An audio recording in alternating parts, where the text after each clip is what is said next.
जय श्री राम। अभी हम अपने शिवपुरवा मंदिर में हैं, क्योंकि मंदिर का विषय चल रहा है, मंदिर के पुजारियों का विषय चल रहा है, तो इसलिए मंदिर की चर्चा हो रही है। यहाँ का जीर्णोद्धार भी चल रहा है। ये बहुत पुराना मंदिर है और अपने जो देख रहे हैं पुजारी जी हैं, हम तो ये भी नहीं जानते कि ये तिवारी जी हैं, बोलते हैं कि तिवारी जी हैं कि कौन है,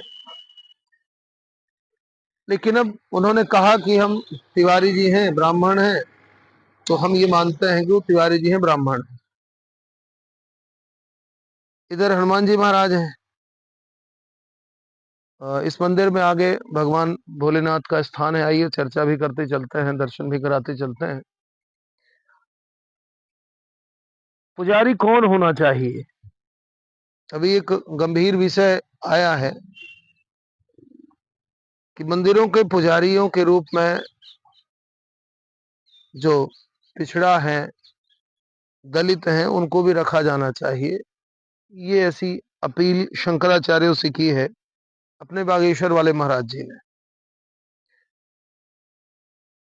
अब बागेश्वर वाले महाराज जी ने इस बात को कहा और उसकी प्रतिक्रिया जिन शंकराचार्यों से वो अपील की बात कर रहे थे, उन्हीं शंकराचार्य में से पुरी वाले महाराज जी, परम पूज्य शंकराचार्य जी ने तो दो टूक बड़ा कड़ा जवाब दिया है। मन का जानिवा, अब मैं कह दूंगा तुम्हारी माता के हाथ का भोजन नहीं करूंगा। तुम तो विकृत हो गए ना। तुम्हारी माता ने तुमको कान पकड़ के चाटा नहीं मारा होगा। जब हम जाते हैं तो उसकी माता भोजन बना के पवाती है, हम समझते हैं कि ब्राह्मण घर के ब्राह्मण है। अब जब तुम जाति का खंडन करते हो, तुम्हारे हाथ का पानी नहीं पीऊंगा, ना तुम्हारे हाथ का, तुम्हारे घर का भोजन करूंगा। बात करते करते उन्होंने ये भी कहा कि मैं तो उनकी माँ के हाथ का भोजन मैंने किया था। वो गए थे तो मैंने माँ के हाथ का भोजन किया था, अब तो मैं उनका छुआ पानी भी नहीं पीऊंगा। ये बागेश्वर महाराज के लिए कहा। क्यों? क्योंकि उन्होंने बात की है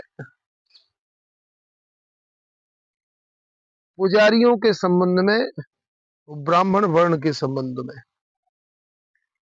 अब थोड़ा सा ये प्रश्न मेरे भी समझ से बाहर है। वर्ण को लेकर के जिस तरह से मतांतरण की प्रक्रिया चल रही है, जिस तरह से धर्मांतरण की प्रक्रिया चल रही है, वो तो ज्येष्ठ हैं, वरिष्ठ हैं, और उनसे मुझे नहीं लगता कि उनसे ज्यादा विद्वान इस समय पर कोई है, लेकिन उनके मुख से इस तरह की बात निकलने में मैं खुद हतप्रभु, मेरे हृदय में उनके प्रति बहुत सम्मान है। भगवान कृष्ण ने भी गीता में कहा, चातुर्वर्ण मया सृष्टम गुण कर्म विभागशः। अब कोई अपनी क्या व्याख्या करता है वो उसकी मर्जी है ना। हर सब लोग स्वतंत्र है व्याख्या करने के लिए, तो उनकी क्या व्याख्या है और वही व्याख्या सही है ये तो कोई कह नहीं सकता है। तो गुण और कर्म के अनुसार वर्ण की चर्चा होती है। अब उसी वर्ण को जाति बना लिया। अब ये पूज्य श्री का कई बार उद्बोधन इस तरह का आया है जातियों के संबंध में, जन्मना जातियों के संबंध में। अब रहा पूजा पाठ का विषय, तो भगवान पर किसी एक का अधिकार हो, ये तो मुझे तो नहीं समीचीन लगता है। ये भगवान तो सबके हैं। मीराबाई थी, अब मीराबाई के गुरु संत रैदास जी थे। रैदास जी चमार जाति में उत्पन्न हुए। अब कई लोग उसका एक सरल रास्ता निकालने के लिए पूर्व जन्म में वो ब्राह्मण थे। ठीक है, अच्छी बात है, पूर्व जन्म में ब्राह्मण थे, लेकिन बाद में तो चमार जाति में हुए और उनको गुरु बनाया मीराबाई ने। मीराबाई से ज्यादा भक्त तो मुझे नहीं लगता कि कोई, जैसा हम लोग सुनते हैं। अब देखा तो मैंने भी नहीं, तो देखा किसी ने भी नहीं, आज के युग के लोगों ने किसी ने भी नहीं देखा। तो वर्ण अगर प्रधान है तो गुरु एक आध्यात्मिक दीक्षा गुरु के रूप में मीराबाई को संत रैदास जी ने दी है, तो क्या वो उचित था? अब पुजारियों की रही बात,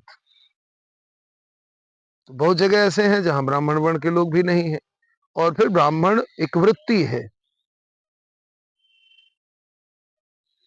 अगर ब्राह्मण की वृत्ति दूसरे लोग अपना रहे हैं, ब्राह्मण ने भी दूसरी वृत्तियां अपनाई हैं, जन्म लेने के बाद भी ब्राह्मणों ने दूसरी वृत्तियां अपनाई हैं, यहां तक कि जैसे मदिरा पान है।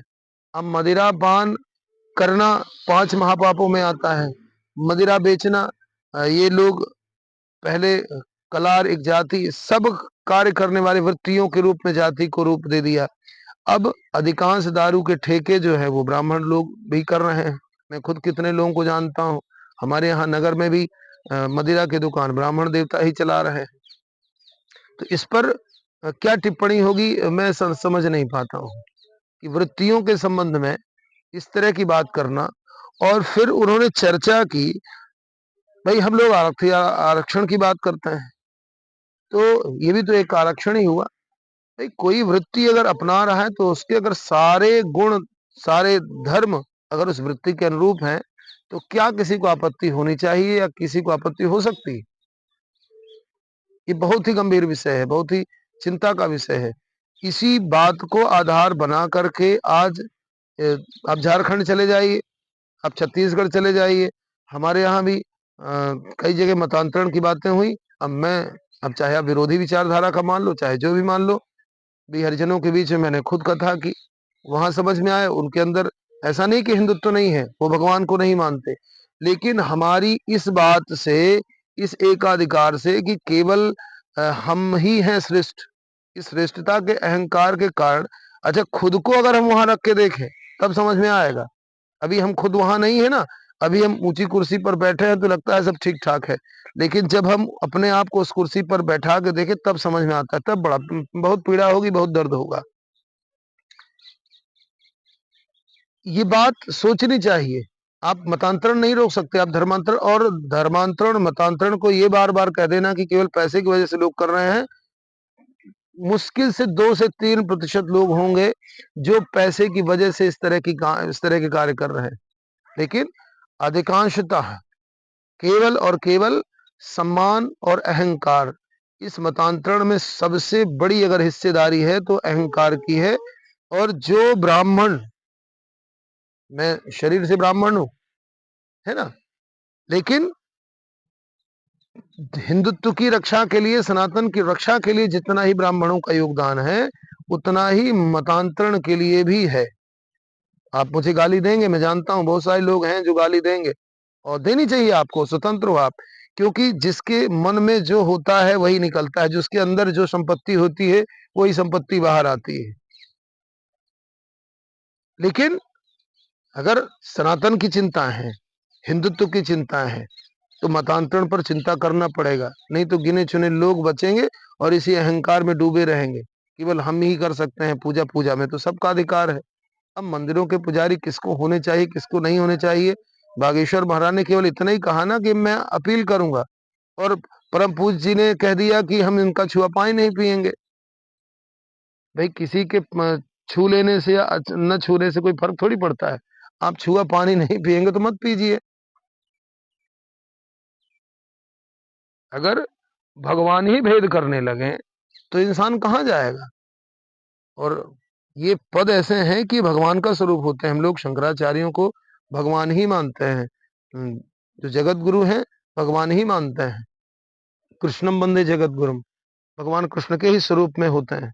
और वहां अगर भेद हो तो कोई कौन सा आश्रय लेगा? केवल जहां द्वार खुले हों कि केवल ब्राह्मण ही होंगे, वो क्षत्रिय होंगे। भाई अगर जातियों का इतिहास देखें तो वृत्तियों के अनुसार ही जातियों का इतिहास भी बना है।